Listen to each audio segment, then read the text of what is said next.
تو وہ ہمیشہ الزامات لگاتا ہے. یہ ایک تو روایت ہمارے ملک میں ہے ہی. اس کے ساتھ ساتھ جو ہے وہاں پہ اب دیکھنا یہ ہے کہ پچھلے تمام الیکشنوں سے اس بار کا الیکشن جو ہے وہ زیادہ اہمیت کا حامل ہے، کیونکہ اس وقت جو ہے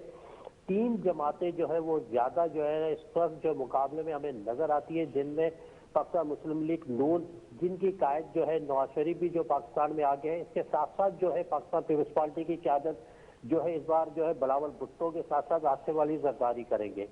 پھر اس کے بعد تحریک انصاف ہے، جن کے لیڈر جو اس وقت جیل میں، اب وہ بھی جو ہے نا ان تین جماعتوں کا ملک بھر میں زیادہ مقابلہ ہوگا. اس کے بعد اگر ہم بات کریں تو کراچی کی، جو کہ پاکستان کا جو ہب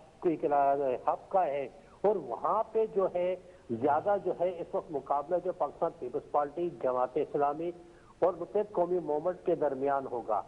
اب یہ تینوں جماعتیں جو اپنی الیکشن مہم چلا رہی ہیں، اب دیکھنا یہ ہے کہ پیپلز پارٹی بھی اس بار جو ہے کراچی سے زیادہ سیٹیں لینے کا دعویٰ کر رہی ہے، کیونکہ ہمیشہ ہم پچھلے تمام الیکشن کو اگر مد نظر رکھیں تو صرف ضلع منیر ہو گیا، یا اب جو ضلع کیماڑی بنا ہے، یا لیاری سے پاکستان پیپلز پارٹی ہمیشہ جیتتی آ رہی ہے. لیکن اس بار جو ہے جماعت اسلامی صوبائی اسمبلی میں جو ہے لیاری سے بھی ہار چکی تھی، لیکن اس کے باوجود جو ہے اب پیپلز پارٹی اس بات سے دعویٰ کر رہی ہے کہ ہم اس بار جو ہے پچھلے تمام الیکشن سے زیادہ جو ہے نا ووٹ لیں گے اور سیٹیں نکالیں گے. اب دوسری جانب جو ہے متحد قومی موومنٹ، جو کہ پچھلے الیکشن میں تین حصوں میں جو وہاں پہ کراچی میں الیکشن لڑ رہی تھی، اب وہ تینوں جو ہے ایک ہو چکے ہیں، جن میں ایک متحد قومی موومنٹ پاکستان ہوگی، فاروق ستار ہو گیا، اور کیونکہ ابتدائی طور پہ اب جو ہے نا وہ امیدواروں کے حوالے سے بھی جو ہے وہ چیزیں فائنلائز کچھ کی گئی ہیں. بالخصوص اگر ہم کراچی کی بات کریں تو M Q M, Pakistan Peoples Party, اور ان کے بھی امیدواروں کو جو ہے بتایا جا رہا ہے کہ جس طرح ذرائع بتا رہے ہیں کہ ان کو بھی فائنلائز کر لیا گیا ہے. اب دیکھتے ہیں کہ اب کیا معاملہ جو ہے وہ سامنے آتا ہے، کیونکہ جس طرح جلسے ہو رہے تو ایم کیو ایم کبھی ہمیں یہ بولتی دکھائی دیتی تھی کہ ہمیں دیوار سے لگایا جا رہا ہے، مگر جس طرح جسچر اب شو کیا جا رہا ہے ایم کیو ایم کی جانب سے تو وہ تھوڑا فٹ فارورڈ ہے. اور اگر ہم بات کریں جلسوں کی تو وہ جو ایک رائے عامہ ایم کیو ایم کے حوالے سے بات کی جا رہی تھی کہ یہ اب ختم ہو گئے ہیں، یہ اب بالکل دیوار سے لگ گئے، یعنی کہ ختم، اب ان کی پاپولیرٹی اس طرح نہیں رہی ہے. تو جس طرح جلسے ہو رہے ہیں انہوں نے ٹاؤن کے حساب سے جلسے جو ہیں وہ مزید ابھی کرنے ہیں، اور کچھ یہ جلسے کر رہے ہیں تو عوام کو انگیج کرنے کی کوشش ہو رہی ہے. دوسری طرف جس طرح اگر میں نے بات کی پاکستان پیپلز پارٹی کے حوالے سے، تو انہوں نے بھی واضح طور پہ اپنے کارکنان کو ہدایت دے دی ہے کہ آپ جو ہیں وہ الیکشن کی تیاریاں شروع کر دیں. اب دیکھنا یہ ہے کہ مستقبل قریب میں کیا ہوتا ہے. تھوڑا یہ بتائیں کیونکہ ماضی میں ہارون جو کراچی کی اگر ہم بات کرتے ہیں جو ڈائنامکس ہیں تو اسلحہ بھی چلتا تھا اور بہت ساری چیزیں ہوتی تھیں. بالخصوص اگر ہم بات کریں لیاری کے علاقے میں، لانڈی کے علاقے میں، تو ابھی جو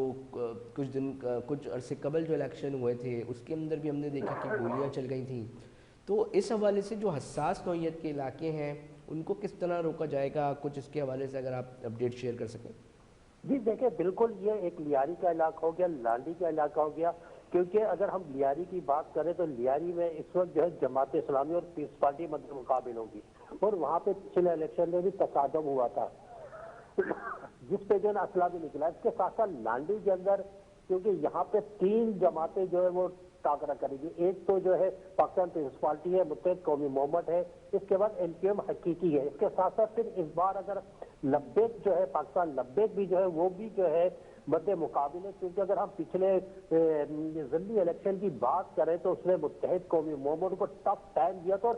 صرف 20 سے 25 ووٹ سے جو ہے مشکل سے جو ہے وہ متحد قومی موومنٹ پاکستان وہ سیٹ نکال پائی تھی، کیونکہ اس میں جو ہے تحریک لبیک نے کا ایک ووٹ بینک بہت بڑا آیا. ضمنی الیکشن میں اب جتنی بھی جو ہے کراچی کے اندر ہوئے ہیں ان تمام میں دیکھا جائے تو لبیک میں جو ہے متحد قومی موومنٹ ہو یا پاکستان پیپلز پارٹی ہو، تحریک انصاف ہو، ان کو ٹف ٹائم دیا اور بہت بڑا ووٹ بینک نکل کر اس کا آیا ہے سامنے. اب یہ جو احساس یہاں پہ اس سے پہلے لانڈی کے ضمنی الیکشن میں بھی تصادم ہوا ہے جس میں فائرنگ ہوئی تھی اور رکا، پھر دوبارہ فائرنگ شروع ہو گئی تھی، پولنگ بوتھوں میں قبضے ہوئے تھے. اس میں بھی اس بار جو ہے پاکستان آرمی سے نہیں، لانڈی والے الیکشن میں تو ہارون آمنے سامنے گولیاں چلی تھیں، وہ تو ایک الگ ہی سلسلہ تھا جس میں لوگ بھی جاں بحق ہوئے تھے، جانیں بھی ضائع ہوئی تھیں. تو یہ کون سا الیکشن ہے جو کہ مطلب اب دیکھیں نا اس معاملے میں اگر ہم دیکھتے ہیں تو لوگ اپنے مسائل کے حل کے لیے اپنے نمائندوں کو چننے کے لیے اپنا جو حق ہے وہ اس کو پریکٹس کر رہے ہوتے ہیں، اور اس جگہ پر آ کے جب اس طرح کے معاملات سامنے آتے ہیں، لڑائی جھگڑے اور اتنی شدت کے جانیں ضائع ہو جاتی ہیں، تو بہت افسوسناک واقعات اس طرح رپورٹ ہوتے ہیں۔ تو کوئی ایسی حکمت عملی اس بار بنائی جائے گی، کیونکہ بتایا جاتا ہے کہ جی انٹیلیجنس رپورٹس ہوتی ہیں کون کون سی جگہیں، جس طرح ابھی ہمیں بتایا جا رہا ہے الیکشن کمیشن کی جانب سے کہ کون سے حساس ہیں، کون سے انتہائی حساس ہیں۔ اب وہ پولنگ اسٹیشن بذات خود تو حساس نہیں ہوتے، وہ حساس اس لیے بتائے جاتے ہیں کیونکہ کچھ پاکٹس میں وہاں پر کچھ لوگ ایسے ہوتے ہیں جس میں شبہ ہوتا ہے کہ وہ ریاکشن کریں گے، اور ریاکشن کے نتیجے میں اس طرح کے معاملات جس میں جانیں ضیاع ہونے کی بات آ سکتی ہے، جس کے اندر کوئی مالی جانی نقصان ہونے کی جو ہے وہ معاملہ سامنے آ سکتا ہے۔ تو ایسے افراد جو کہ وہاں موجود ہوتے ہیں ان کو کوئی ان کے حوالے سے حکمت عملی بنائی جا رہی ہے کہ ان کے اوپر ایف آئی آرز بھی ہوتے ہیں جی بہت سارے بالکل علی کارکنوں بھائی، کے اس اوپر، بات سے حکمت ماضی میں پہلے پتہ بھی ہوتا ہے بنائی کہ گئی ایسی تھی، اس بات جانیں بھی نہ بچ بنائی جا رہی سکیں۔ ہے کہ تنائی احساس پولنگ اسٹیشن ہے، وہاں پہ آرمی کے ساتھ ساتھ جو ہے پولیس کے نوجوان ہوں گے، رینجرز ہوگی، اس کے بعد جو دیگر سیکورٹی کے ادارے ہیں ان کو جو ہے نا ہائی الرٹ رکھا جائے گا۔ اس پہ جو ہے علاقہ S H O S D P O کو بھی جو ہے پابند کیا جائے گا کہ وہ آن بورڈ رہے گا اور علاقے میں اس پولنگ اسٹیشن میں ٹھیک، گشت کرے گا۔